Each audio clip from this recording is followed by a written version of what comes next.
Okay, it's just a video then to explain the current stage of training that we're in at the moment, and this applies to everyone on the open programs. Okay, so you'll have seen this diagram a couple of months ago.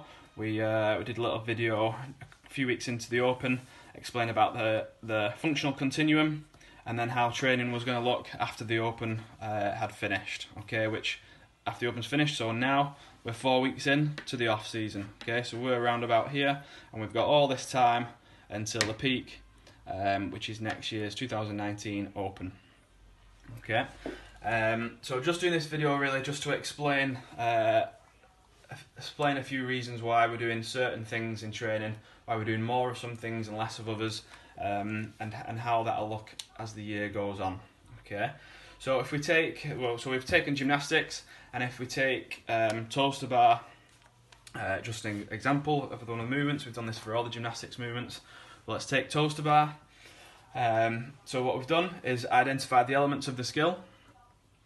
So kind of the mobility, stability, the strength in certain positions, and then what exercises work those elements most effectively. Okay, so that's why you're seeing the likes of Jefferson curls mixed with kip swings or bar pull downs, some strict toaster bar, V-ups, all those type of movements.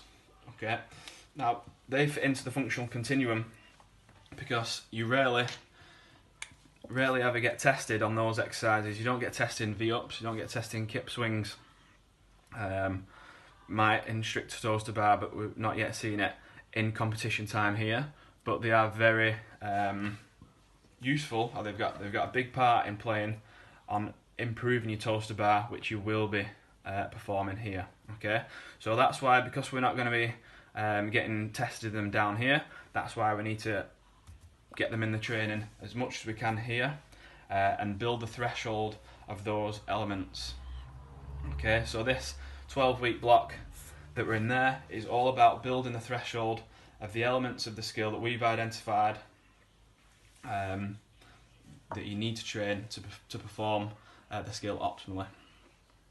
Okay, after this 12 weeks, what we'll then start seeing is a progression of building some intensity in volume of those elements, and then as we progress on, and we'll do a video for each stage of this, as we progress on, we're going to start focusing on the skill. So if it is toaster bar, we're doing a lot more toaster bar, and that's when we start doing the EMOM work or the 5-minute tests, and just building those reps up. So building how many reps, or your threshold of reps in a session, in a week, across the month, building that up as big as we can, and then we start building the intensity of in volume of that skill. Okay, timing just about right to bring it in more specifically into those CrossFit workouts closer into the open period.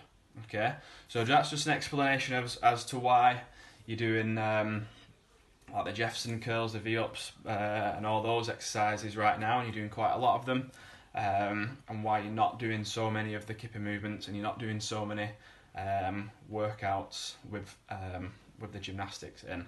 Okay, we do apply this theory to anything that involves a skill, so all the weightlifting,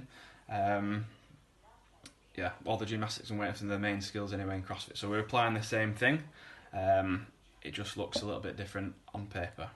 Okay, so hopefully that clears up as a reason as to why you're doing certain things, and as to why it's so important that we build this so that we can perform here better and build a better threshold, and then we can then go on and perform better when it matters.